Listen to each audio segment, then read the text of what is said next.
to want to know the world in which we live as human beings. And since to know the world is to profoundly be in the world in a certain way, the act of researching, questioning, theorizing is the intentional act of attaching ourselves to the world, to become more fully part of it, or better, to become the world, he writes.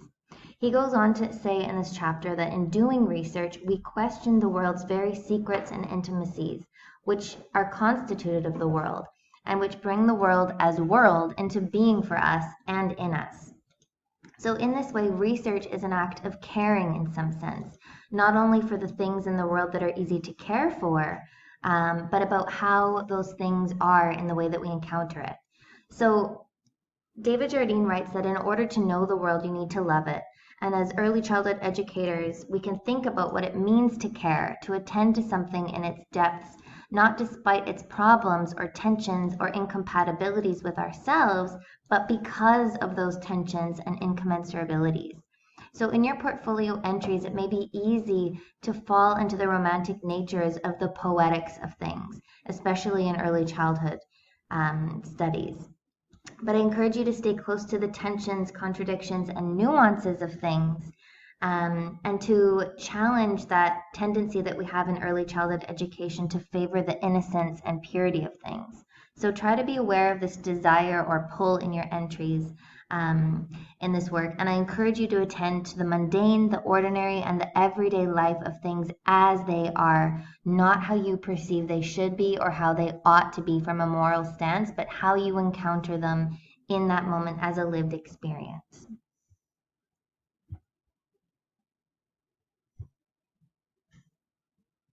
So phenomenology concerns itself with how something is lived, the experience of it, and how it is meaningful. It wonders how children experience the situation and how yourself as a human experiences the situation. The goal is creating an interpretive account in a search for understanding. It requires an ability to be reflective, insightful, sensitive to language, and constantly open to experience. It is interested in felt meaning. It's interested in the whatness and thatness of something. And it thinks with hermeneutic phenomenological research in ways that tries to explicate meanings that in some sense are implicit in our actions. So we know things through our bodies, through our relations with others, and through interactions with things of the world. It attends to movements, bodied knowing, enactments, interrelationships, and encounters. For example, Ingold writes that to know a material, you must learn its movements, you must learn its nuances.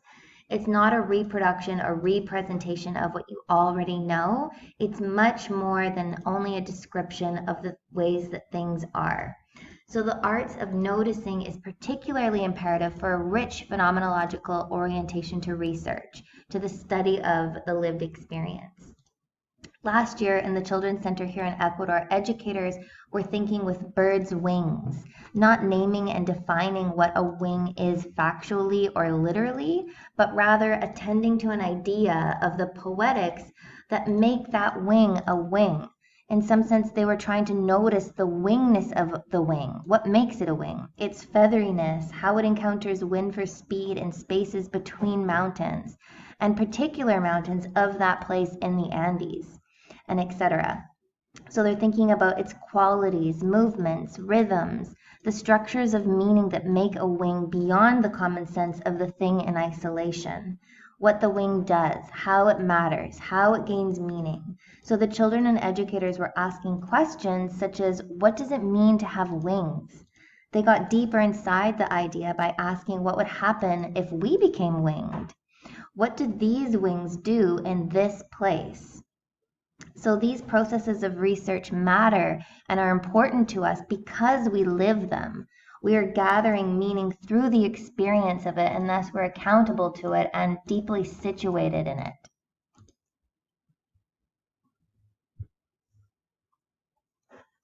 So a key disposition of a teacher researcher is to hold an attitude of questioning, to always assume that there's something more to know. So if we believe that we know something in its entirety and we have a grasp of it, our ways of knowing become static because there's no longer a need to wonder. We already know the answer. So research and meaningful research involves a deep commitment to questions, to search and research, searching and searching again, in an ongoing, sustained, and systematic wondering of the worlds in which we live. So doing so in ways which reveal and disrupt previously held assumptions and expectations about how we assumed something was. So we're appreciating that research is not a confirmation of what we already know or advocacy for how we think things ought to be, but rather research is a curiosity to what ifs.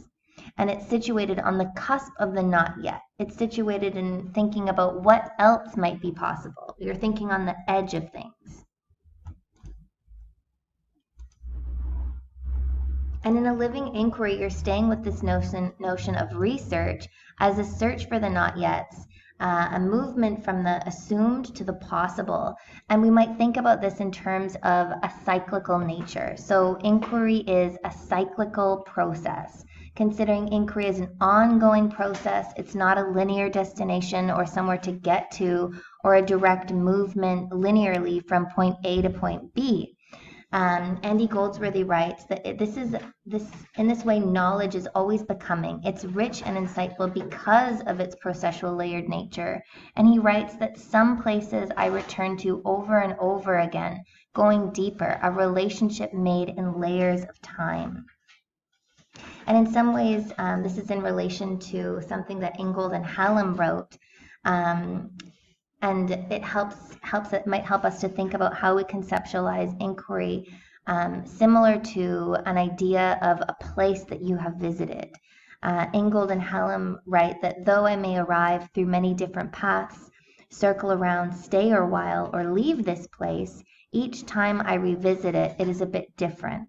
Shaped by memories and experiences of my previous visit, it changes as the world and I do not stand still.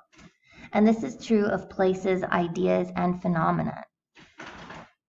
So I invite you to consider how then in our inquiries through image, text, photography, video, might we illuminate that our interpretations are impermanent, transformative, and becoming. How might our work show this methodological commitment to knowledge as becoming?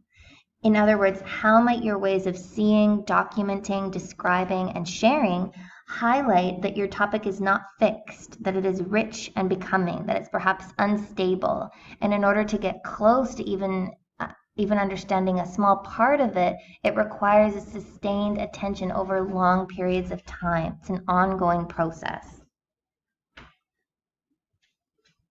And in this sense, your inquiry is not a destination. The journey is the research. And your task is to illuminate and speak to the complexity of this journey as you live it.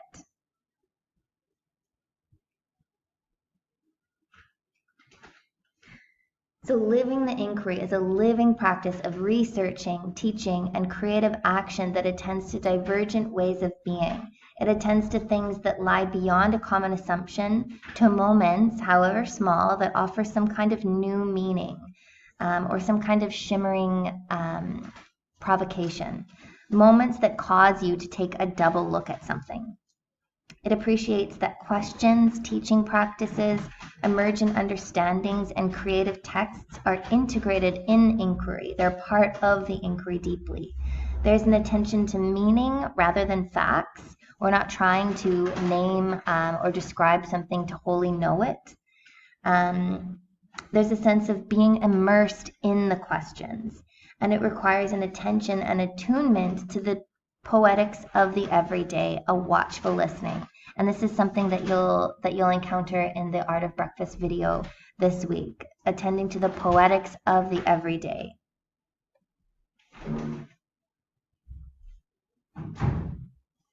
This week you have read a short section at the end of the Encounters with Materials catalog by Sylvia Kine called Acts of Noticing. And she speaks to what Anna Singh calls the serious work of noticing. Singh writes in detail about the art of noticing as a way of attuning to small moments that might fall outside of dominant regimes of progress and common thought, to the minute details of things when seen in relation that might enliven an imagination towards something as otherwise, to something unfamiliar. So it is, in a sense, making the familiar strange toward new and deeper interpretations. And this is where your pedagogical intentions in living inquiry become so important, because it informs what is it that you're listening for, what is it that you're paying attention to. In the sense, we're not paying attention to everything, we're paying attention to what is significant and what matters, what is provocative when thinking about what our pedagogy is responding to, what are our commitments. So our portfolio entries and inquiries this term will be taking up the act or art of noticing as an opportunity to pause and consider the processes and orientations of how it is that we pay attention, and to consider what noticing does and what is produced by noticing. Noticing is intimately related to research as a living inquiry. Living inquiry requires paying attention to how things are lived, lingering with, listening, generating an attunement to something.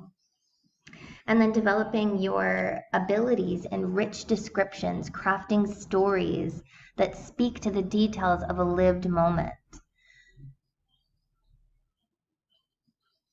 So where you're proposing new ways of seeing and making sense of something.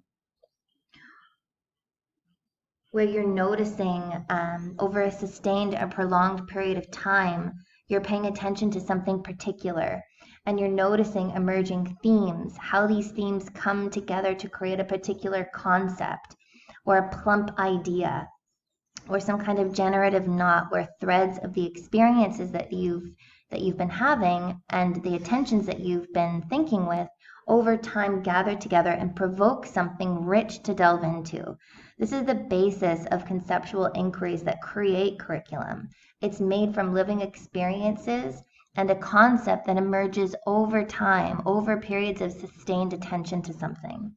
So living inquiries suffer from the literal, from the direct, and from the factual. It creates dead ends. Living inquiries require thinking with poetic insights and a sense of the essence for things. The poetics, in this sense, allow us to think on the cusp of meaning, on the edges of things, not what something wholly is, but how it moves, its ephemerality.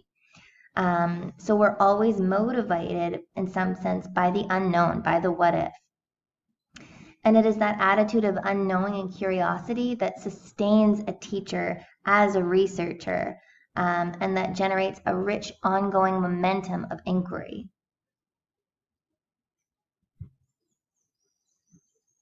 So this week you'll be watching this short video called The Art of Breakfast to get a sense of research as an act of enlivening experience. So bringing things to life in the composition of interpretive texts.